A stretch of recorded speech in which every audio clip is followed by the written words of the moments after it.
I guess my job today is really to give you a bit of a background of what we've found in understanding social infrastructure from a big perspective, from the global perspective.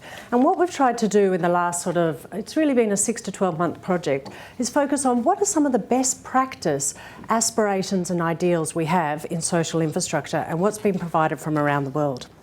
So what we've learnt basically is that social infrastructure, and this is probably starting from some of the basics for you, is that it's made up of 3 specific points. Firstly, it's about the structures, services and processes which build social capacity in communities. I think this is a really important point, although it seems reasonably fundamental, because whilst there's been a lot of work that's talked about some of the structures aligned with social infrastructure, things like physical infrastructure that supports health and community well-being, these sorts of things include hospitals, health centres, community centres, education parks and sporting facilities. That's where a lot of the effort has been put to date in understanding what social infrastructure is. But that's really only one component of social infrastructure. Aligned with that is the services that these assets deliver. So these services are community services that that are coming from the physical assets and that are aligned with things like education services, childcare, aged services, justice, medical care, policing, those sorts of things. Now, when people put those 2 bits together, they suddenly see that social infrastructure is more than just bricks and mortar. But the reality is that even though it's more than just bricks and mortar, it's actually about these social processes that I've mentioned down the bottom here that actually make social infrastructure bigger than what that bricks and mortar is. So it's about its assets, its services, and the collaborative processes that people within the community and from the community to the broader social environment actually experience. I've just put up here the IAP Community Engagement Continuum to show that community processes can have a whole range of different aspects. And when we talk about social infrastructure, what we're really trying to do is focus on that end of sort of the community engagement that's around collaboration and empowerment. And as soon as we've got local communities that are experiencing these aspects, that are using this process of involved in decision making, that are collaborative and empowered by their decision making, we suddenly find that the structures that they have, so the hospitals, the services that deliver the health and community wellbeing services, are so much more and have such a greater impact. If we know that social infrastructure is made up of 3 different parts, structures, services and processes, how do we think that this relates to regional development? Now, the reality is that whilst we all talk about it, there's actually very little definitive work out there that says that social infrastructure plus something equals economic growth and development. The fact is that there's lots of different factors that come into play when you're thinking about what regional development is. Here we've pulled out some of the most common factors. They include infrastructure, innovative capacity, vision for community and businesses, collaborative activity, and capital for growth. These are considered some of the 5 core factors that if you wanted regional development, you would be aiming for. But when we think about social infrastructure, we see that it doesn't only fit in the infrastructure category up the top right-hand corner. It is mentioned there, certainly, it's hard physical aspects, it's structural aspects, but also some of the services that it delivers, so it's health and community wellbeing. But when we think about social infrastructure, we actually see that it's mentioned in many different parts when we're talking about the social processes. So we see that in our collaborative activity, we've got down the bottom here things like a culture of trust and reciprocity in both the formal and informal settings. This is essential for actually getting collaborative activity happening on the ground for regional economic growth and development. There's also very clearly, when we're talking about a vision for community and business, that there's a need to really focus on shared aspirations with really collective and creative goals being delivered. We also see that social infrastructure appears in the innovative capacity. We've got learning culture and flexibility to adapt. These are classic service delivery components of social infrastructure. And of course, as I say, up in the infrastructure category as well. So we see that social infrastructure, with its 3 components, actually has a wide variety of ways that it could influence regional development. And these factors that we've identified here are the minimum but not sufficient set of factors that are required if we wanted to achieve economic growth or regional development. Because some of these things achieve regional development, but they don't necessarily deliver economic growth. And I think this is one of the tensions that appears within social infrastructure discussions, is that sometimes a good thing for a community can't always be measured and quantified in a way that seems to be the right sort of framing for economic development. If we were going to talk about the economic benefits of social infrastructure. So we can see that social infrastructure influences regional development in a whole range of different ways, but if we just wanted to narrow in on how it influences the economic component of regional development, we can see that, looking at the literature, that there's a whole vast array of ways that people have identified this. Firstly, they've found that there's social infrastructure lowers transaction costs.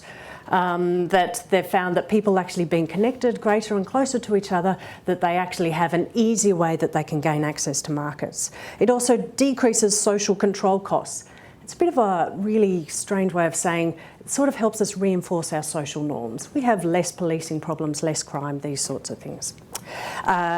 It also increases productivity. We have greater access to markets and also greater access to suppliers and to our customers of the sorts of products and services that are delivered. It stimulates investment through not only its assets but also the services that it can provide, and it facilitates innovation, primarily through some of its collaborative elements, but also because it's about gaining people's trust and about bringing them together. And it's amazing what can happen when you actually get committed, talented, innovative people together in the room to deliver something that's slightly different. So when we think about these economic benefits, most of us straight away go to be thinking about things like a more quantifiable measure. And there are some definite assessments that have been done of social infrastructure projects that have found that they can actually be quantified.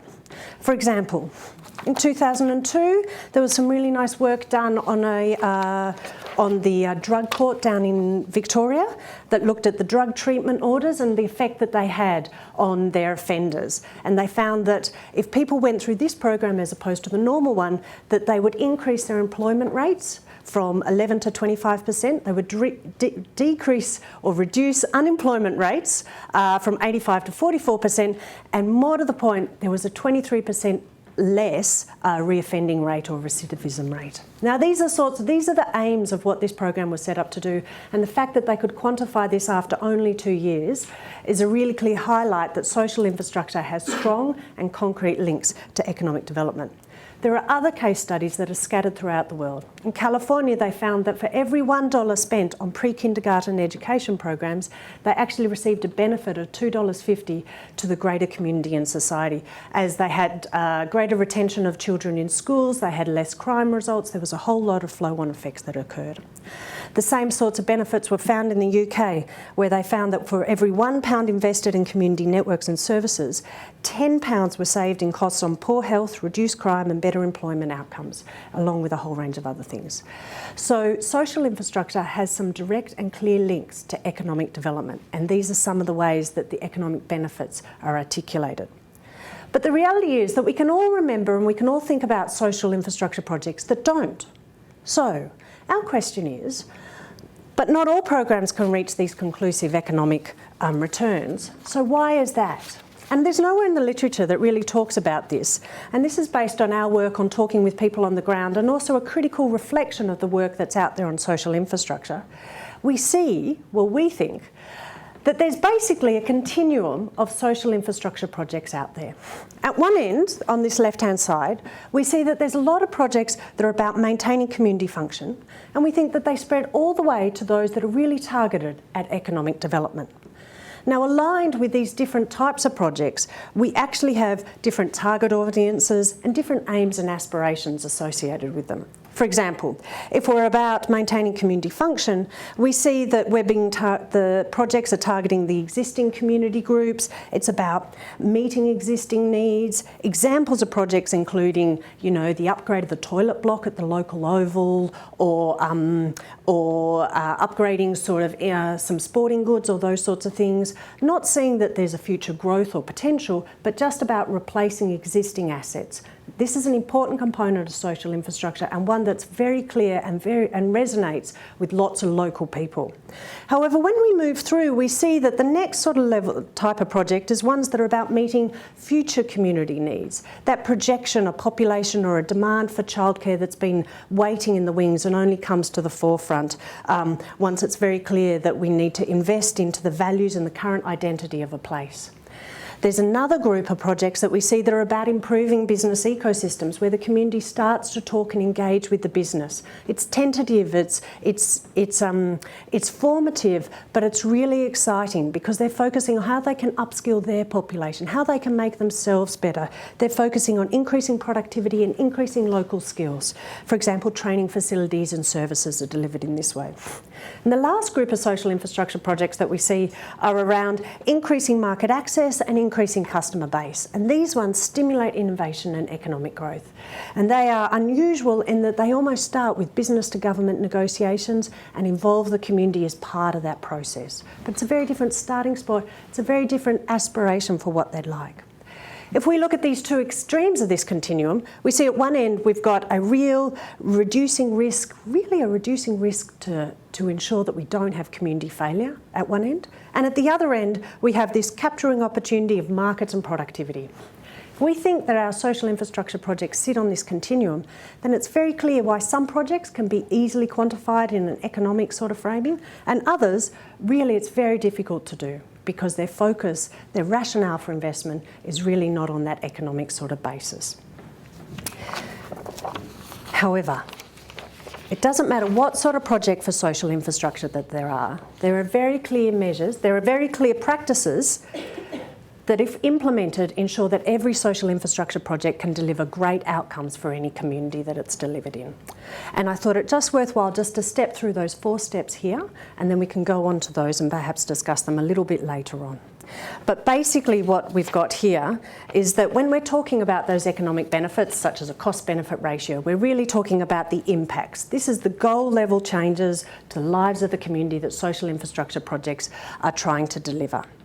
But before we get to impacts, we see that there are outputs from a project that are required. And these are focused on things like skills, health and well-being, connections made, those sorts of things. This is a thing that most people talk about when they're talking about how successful their project will be. We're going to train 20 people. We're going to have 10 more football matches. That's the outputs from any social infrastructure project. The benefits to the community, the impacts, are wider spread and broader. And of course then there's the activity, so the social infrastructure project itself. And that's where we can talk about our structures, services and processes.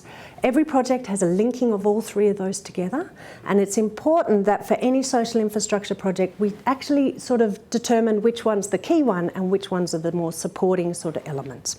And then lastly, and this is where a lot of work has been done to date around the world, is really focusing on, so what are the inputs? What are the things that we need to get right before we get on our pathway for a social infrastructure project?